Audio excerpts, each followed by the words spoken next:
আসসালামু আলাইকুম।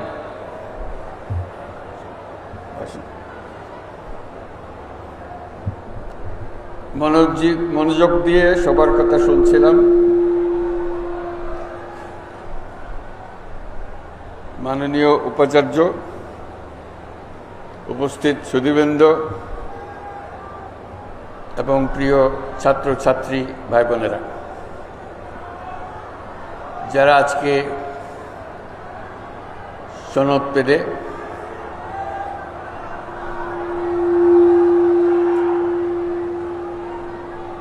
বিশ্ববিদ্যালয়ের সমাবর্তন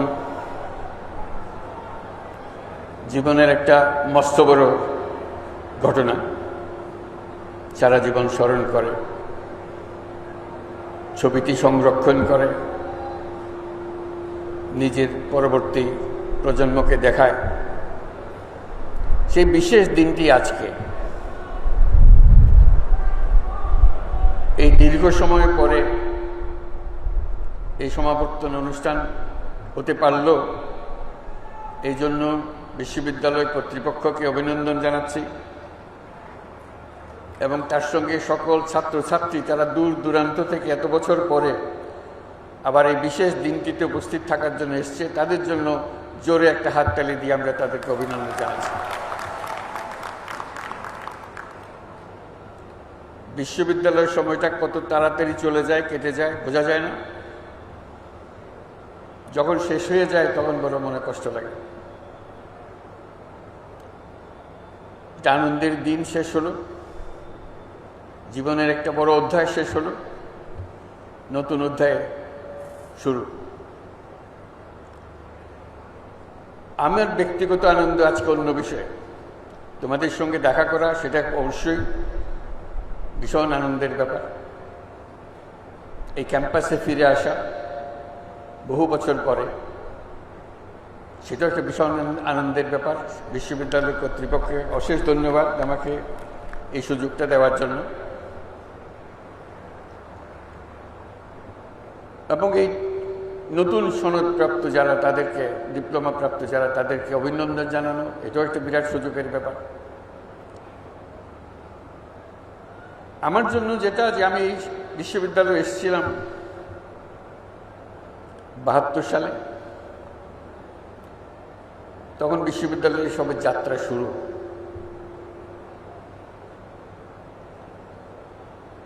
শিক্ষক হিসেবে দায়িত্ব নিয়েছিলাম,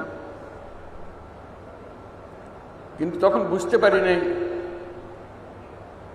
কি পরিবর্তন হতে যাচ্ছে আমার ভেতরে। অত্যন্ত উৎসাহ সহকারে শিক্ষকের দায়িত্ব পালন করছিলাম। এর মধ্যে 74 সালে বিরাট দুর্ভিক্ষ এলো, সবকিছু ওলট পালট করে দিল। মনের মধ্যে বহু জিজ্ঞাসার সৃষ্টি হল। মনে মনে ভাবলাম, সারা বাংলাদেশের দুর্ভিক্ষ ঠেকানোর ক্ষমতা আমার নাই, কিন্তু আমি চেষ্টা করতে পারি একটি ক্ষুদ্র অংশের, এই বাংলাদেশের একটা ক্ষুদ্র অংশের যদি আমি কয়েকটি পরিবারের দুর্ভিক্ষ ঠেকাতে পারি, সেটা আমার জন্য বড় তৃপ্তির বিষয় হবে যে আমি একটা কিছু করেছি। সেই কারণে নজর পড়ল পার্শ্ববর্তী গ্রাম জোবরা। কি করব জোবরাতে? সারা দেশের হাহাকার, জোবরাতে কেউ তখনও মারা যায়নি, কিন্তু অবস্থা কাহিল।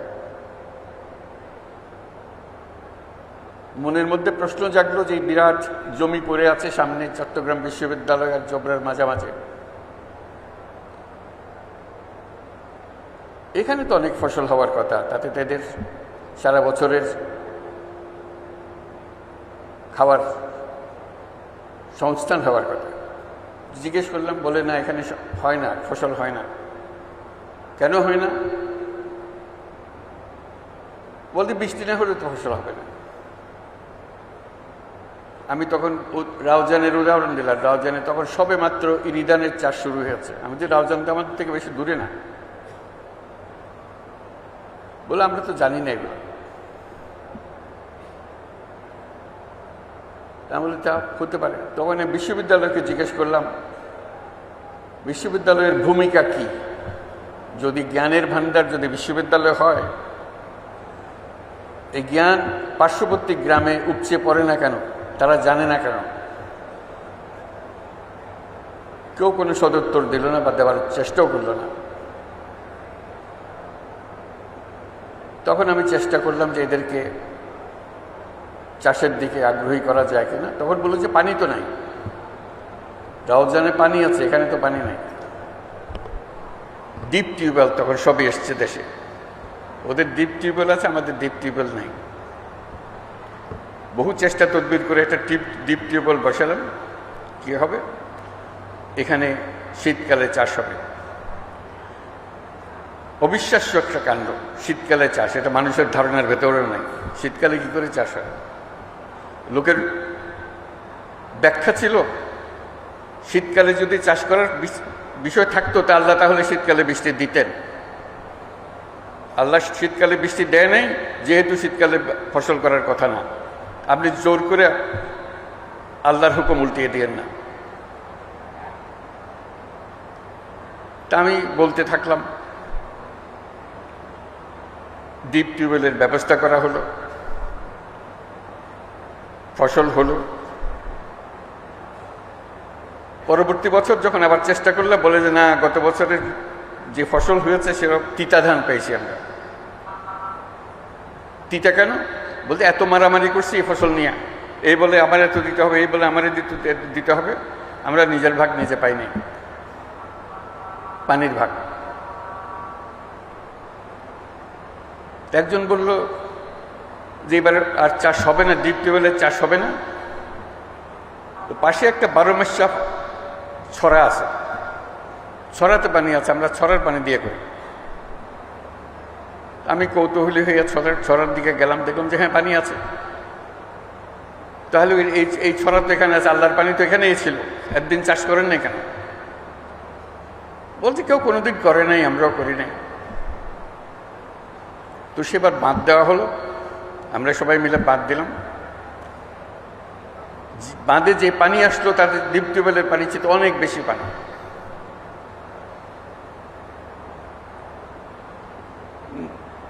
নতুন শিক্ষা লাভ হলো যে গরজ না থাকলে, ইচ্ছা না থাকলে সবকিছু থাকা সত্ত্বেও অভাব থেকে যায়। পানি আছে, জমি আছে, চাষ করা যায়, কিন্তু কেউ করে নাই কোনোদিন। আমরা কেন করব? একটা শিক্ষা লাভ হলো। এর ফলে জন্ম লাভ হলো তেবাগা খামার। সেটা দিয়ে আমাদের যাত্রা শুরু, তেবাগা খামার। চাষ করতে গিয়ে যে সমস্যা হলো, ইরিধান চাষ করতে হলে লাইন ধরে রোপা লাগাতে হয়, আর এমনি ধান লাগাতে হয় ছড়িয়ে দিলেই, বীজ ছড়িয়ে দিলেই ফসল হয়ে যায়। এখানে কষ্ট করতে হয়। তা বলে তো কষ্ট করবেন, খাবার যখন খাবেন কষ্ট করবেন না? বলে না, বেশি কষ্ট। অদ্ভুত একটা মানসিকতা।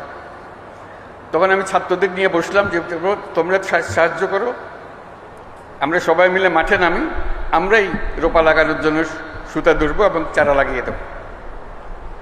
যারা সে আমলের ছাত্রছাত্রী আছে তাদের মনে আছে, দলে দলে তারা মাঠে নামলো, লাইন করে চারা লাগালো। সে অভিজ্ঞতা তারা সারা জীবন মনে রাখলো যে আমরা জোবরাতে ইরিধানের চাষ শুরু করে দিয়ে এসেছিলাম। তার থেকে আস্তে আস্তে নজর পড়লো জোবরার অন্যান্য জায়গায়, সজ্জাপাড়া, দহনপাড়া, বড়ুয়াপাড়া, তাদের অবস্থা দেখার জন্য। আজকে এই কথা বলছি এই জন্য, আমি এসেছিলাম এখানে শিক্ষক হিসেবে। ক্রমে যতই দিন গেল দেখলাম আমি ছাত্র হয়ে গেছি। আমি আর শিক্ষকতার ভূমিকায় নাই, আমি শিখছি, ক্রমাগত শিখছি। এবং ক্রমে ক্রমে এই জোবরার, সজ্জাপাড়া, দেওয়াননগর, এদের যে মহিলারা আছে তারাই আমার শিক্ষক হলো। তাদের কাছ থেকে অনেক কিছু শিখলাম। আমার ছাত্রছাত্রীরা তারা আমার সঙ্গে ছিল, আজকে অনেকে উপস্থিত আছে, যারা মহিলাদের কাছে আমাকে নিয়ে গেল, তাদের কাছে পাঠদান নেওয়ার জন্য তাদের কাছ থেকে অবাক হয়ে গেলাম। যা ক্লাসরুমে পড়ায় তার সঙ্গে কিছুর মিল নাই। যে কাজে হাত দিলাম সেটা ক্রমে মহিলাদের খুব পছন্দের জিনিস হলো। তাদের হাতে টাকা দিলাম, ঋণ দিলাম, 5 টাকা, 10 টাকা, 20 টাকা। 5 টাকা 10 টাকা যে মানুষের জীবনে এটা এত রকমের আনন্দ আনতে পারে কোনোদিন ভাবি নাই। তারা কৃতজ্ঞতায় গদগদ। আমি কোনো মাগনা টাকা তাদের দিচ্ছিলাম না, তাদেরকে বলছি এই টাকা কাজ করে আদায় আপনি রোজগার করবেন, আমার টাকা আমাকে ফেরত দেবেন, তাতেই তারা খুশি। অনেক কাহিনী শুনলাম তাদের। তারা কেউ নিজের নাম পর্যন্ত বলতে পারে না। আমাদের সমাজ এমন, মহিলাকে তার নাম শেখার জানারও সুযোগ করে দেয় না। ছোটবেলায় অমুকের মেয়ে, বিয়ে হলে অমুকের বউ, মা হলে অমুকের মা, সে যে কে সে নিজেও জানে না। আমরা প্রথম চেষ্টা করলাম আমাদের ছাত্রীদের দিয়ে একটা নাম স্থির করার জন্য। বহু কষ্টে একটা নাম তার বাইর করা, যে তার নাম বলতে দিয়েছিল কোনো এক সময়, অথবা কোনো মনে না পড়লে একটা নতুন নাম দেয়া, যাতে করে সেটা সে লিখতে পারে, মনে রাখতে পারে। এই লেখা শেখানো, এই লেখা শিখাতে গিয়ে তার জীবনে অনেক কাহিনী আসলো। প্রতি কাহিনী একটা চেয়ে একটা চমৎকার। এর থেকে আমি একটা সিদ্ধান্তে আসলাম। এটা বললাম যে সভা সমিতিতে বললাম, লেখালেখিতে বললাম যে ঋণ মানুষের মানবিক অধিকার। সবাই হাসাহাসি করলো। আপনি ঋণের কথাও বলেন, অধিকারের কথাও বলেন, এটা কোন ধরনের কথা? ইকোনমিক্সে তো কোনো অধিকারের বিষয় নাই, আপনি কোন সাবজেক্টের লেখাপড়া করেন? আমি ভাবলাম তাই তো, ইকোনমিক্সে তো অধিকারের কোনো বিষয় নাই, তাও আবার মানবিক অধিকার। আপনি বলছেন ঋণ মানুষের মানবিক অধিকার। অনেক খটকা, একটা খটকার পরে আরেকটা খটকা। তারপরে বললাম আমরা দারিদ্রকে জাদুঘরে পাঠাবো। বললাম আপনি কে জাদুঘরে পাঠাবেন? আমি বলছি আমি আপনার মতো একজন মানুষ, আমি পাঠাতে চাইলে আপনি আমাকে বাধা দিতে চান, বাধা দেন। বলে না এটা আপনার কাজ না, এটা তো সরকারের কাজ। তাহলে আমি আমার কাজ করে করতে থাকি, সরকার বাধা দিলে তখন দেখব। এই যে বললাম যে আমি জোবরার মহিলাদের কাছ থেকে নতুন অর্থনীতি শেখা আরম্ভ করলাম, সেই হিসেবে জোবরা আমার নতুন বিশ্ববিদ্যালয়ে দাঁড়িয়ে গেল। আজ পর্যন্ত যা কিছু করে যাচ্ছি, এই জোবরা থেকে যা শিখেছি তারই বহিঃপ্রকাশ। আমি বলছি যে অর্থনীতি আমরা পড়াচ্ছি, এই অর্থনীতি ব্যবসার অর্থনীতি, মানুষের অর্থনীতি না। যে কোনো অর্থনীতিবিদ্যার যদি শুরু করতে হয় মানুষকে দিয়ে শুরু করতে হবে, ব্যবসাকে দিয়ে না। আজকে যে শুরুটা হলো, সেই শুরুটাই আমাদেরকে ভুল পথে নিয়ে গেল। আমরা এক ব্যবসা কেন্দ্রিক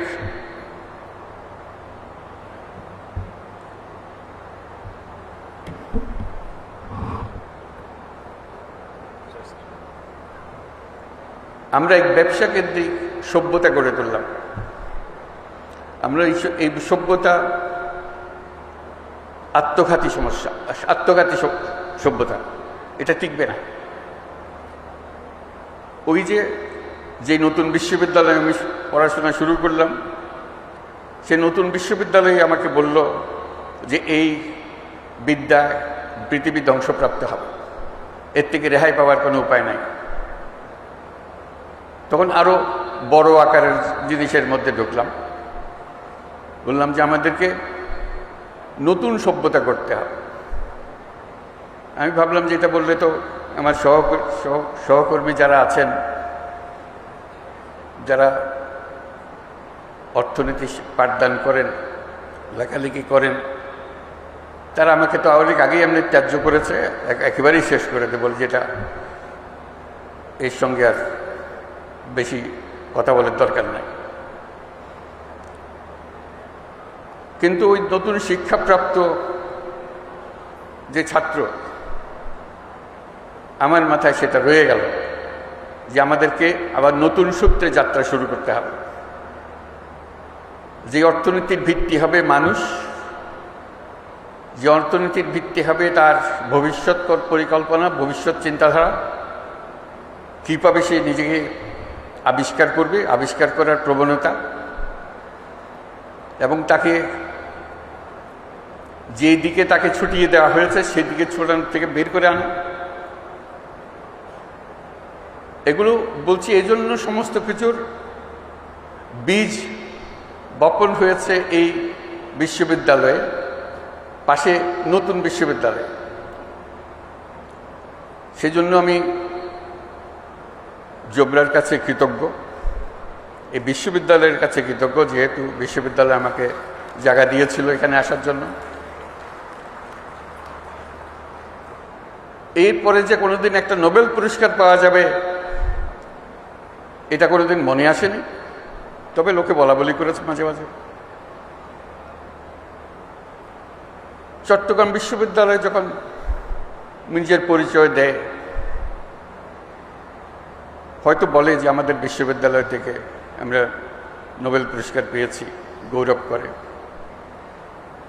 ভ্যান্ডারবিল্ট বিশ্ববিদ্যালয়ে তারা গৌরব বোধ করে যে আমি তাদের বিশ্ববিদ্যালয়ের ছাত্র ছিলাম। তা আমি তাদেরকে বলি যে চট্টগ্রাম বিশ্ববিদ্যালয়ে গৌরব করার কারণ বড় দুইটা, তোমাদেরটা একটা, তাদেরটা দুইটা। এই জন্যে এই পুরো কর্মসূচি যার জন্য নোবেল পুরস্কার, তার সমস্ত গোড়াপত্তন হয়েছে এই বিশ্ববিদ্যালয়ে, এই বিশ্ববিদ্যালয়ের সাহচর্যে। এবং সেজন্য এই বিশ্ববিদ্যালয় গৌরববোধ করতে পারে যে আমি শুধু এখানে শিক্ষক ছিলাম না, ছাত্রও ছিলাম এই বিশ্ববিদ্যালয়ের পাশের গ্রামের। সেই হিসেবে সে একটা বলতে পারে যে আমাদের বিশ্ববিদ্যালয় থেকে একটা নোবেল পুরস্কার পেয়েছে। আমি যেটাতে দৃষ্টি আকর্ষণ করছি সেটা হলো আসলে এই বিশ্ববিদ্যালয় দুটি নোবেল পুরস্কারের জন্য গৌরববোধ করতে পারে। একটি তো আমি ব্যক্তিগতভাবে নোবেল পুরস্কার পেয়েছি এখানে শিক্ষক থাকা অবস্থায়। দ্বিতীয়ত হলো যে গ্রামীণ ব্যাংক সৃষ্টি হলো, সেই সৃষ্টির গোড়াতেও কিন্তু চট্টগ্রাম বিশ্ববিদ্যালয়ের আইনে, গ্রামীণ ব্যাংকের আইনে লেখা আছে পরিষ্কার এই ব্যাংক কোথার থেকে আসলো। এই ব্যাংকের জন্ম হয়েছে চট্টগ্রাম বিশ্ববিদ্যালয়ে অর্থনীতি বিভাগে, সেটা তার স্পষ্ট উল্লেখ আছে। কাজে দুটো, এবং গ্রামীণ ব্যাংকও একটা নোবেল পুরস্কার প্রাপ্ত প্রতিষ্ঠান। কাজে দুটি নোবেল পুরস্কারের জন্য এই বিশ্ববিদ্যালয় নিজেদের ছাত্রছাত্রীদেরকে জানাতে পারে যে এটার ইতিহাস কি, এবং এর প্রাসঙ্গিকতা এবং এর ভবিষ্যৎ করণীয় সেটা নির্ধারণে ছাত্র সমাজ তারা ঠিক করবে যে তারা কী ধরনের ভবিষ্যৎ চায় নিজেদের জন্য। কারণ এই বিশ্ববিদ্যালয়ের আরেকটি শিক্ষা, যেটা আমরা সবসময় সবাইকে স্মরণ করিয়ে দিই, আমরা যে ধরনের বিশ্ব গড়তে চাই সেই বিশ্ব গড়ার ক্ষমতা আমাদের আছে, সকল মানুষেরই আছে। কিন্তু আমরা গতবান্ধা পথে চলে যাই বলে আর নতুন পৃথিবীর কথা আমরা চিন্তা করি না। এই বিশ্ববিদ্যালয়ের জন্য সব সময় এটা স্মরণ রেখে তার পাঠদান কর্মসূচি, তার গবেষণা কর্মসূচি শিক্ষকদের এবং ছাত্রদের জন্য যে চালু রাখে, যে আমরা শুধু খণ্ডিত বিষয়ে গবেষণা করার জন্য নিয়োজিত নই, আমরা এই প্রত্যেকটি গবেষণার পেছনে একটি আমাদের উদ্দেশ্য, সমস্ত বিশ্বকে আমাদের মনের মতো করে সাজানোর জন্য, মনের মতো করে বানানোর জন্য। আমাদের যদি সেই লক্ষ্য না থাকে তাহলে এগুলো গন্তব্যবিহীন গবেষণা, গন্তব্যবিহীন শিক্ষাতে পরিণত হবে। আজকে সবাই আনন্দিত, আমরাও আনন্দিত, তোমরাও আনন্দিত যে একটা এই বিশ্ববিদ্যালয়ে এসে তোমাদের প্রাপ্তি হলো। সবাইকে অভিনন্দন জানাই এবং আশা করি আমরা সবাই চেষ্টা করব যে পৃথিবীর ভবিষ্যৎ আমাদের নিজেদের প্রত্যেকের হাতে। আমরা যেভাবে বিশ্ব গড়তে চাই সেভাবেই বিশ্ব গড়তে পারি। আমি যেভাবে বলেছি সেভাবে করতে হবে এমন কোনো কথা নাই। আমি আমার কথাটা বলে যাচ্ছি, অন্যরা অন্যদের কথা বলবে, তোমরা তোমাদের কথা বলবে, কিন্তু নিজের মনের একটা স্বপ্ন থাকতে হবে। এটাই আমার আবেদন, যে আমরা কী ধরনের বিশ্ব চাই, কী ধরনের সমাজ চাই, কী ধরনের সংসার চাই, কী ধরনের শিক্ষা ব্যবস্থা চাই, এগুলো আমার মনের মাধুর মিশিয়ে আমাকে বের করে নিতে হবে। গতের মধ্যে ঢুকে গেলাম, যা আছে সেটা মেনে নিলাম, তাহলে কিছুই পাল্টাবে না, কিছুই পরিবর্তন হবে না। আজকে এই দুই বিশ্ববিদ্যালয়, চট্টগ্রাম বিশ্ববিদ্যালয় এবং মহিলাদের যে বিশ্ববিদ্যালয় আমার জন্য সৃষ্টি হয়েছিল জোবরা গ্রামে এবং পার্শ্ববর্তী গ্রামসমূহ, তাদের সবার কাছে আমি আমার কৃতজ্ঞতা জানাচ্ছি এবং সবাইকে অভিনন্দন জানাচ্ছি আজকের এই দিনটির জন্য। সবাইকে ধন্যবাদ।